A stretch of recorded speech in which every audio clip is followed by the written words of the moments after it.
తరువాత రోజు పరీక్షలో రియా ప్రతి ప్రశ్నకు సమాధానమిస్తుంటుంది అని ఆమెకు చాలా సులభంగా అనిపిస్తాయి.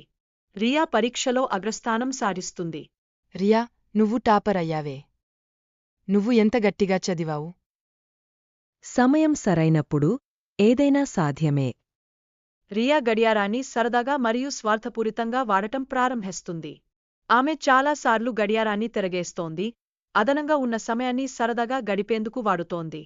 ఇప్పుడు 1 గంట అదనంగా ఉంది, ఇంకే పనిలేదు. నేను ఎంజాయ్ చెయ్యాలి.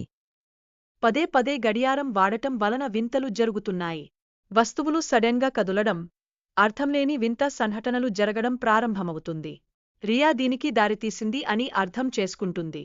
ఆమె గడియారంలో ఇసుక మెల్లగా నల్లగా మారడం చూసి గబ్బులపోతుంది. ఇది సరిగ్గా వాడనప్పుడు ఇలాగే జరుగుతుందా? గడియారం నాకు బుద్ధి చెప్పడం కావచ్చు.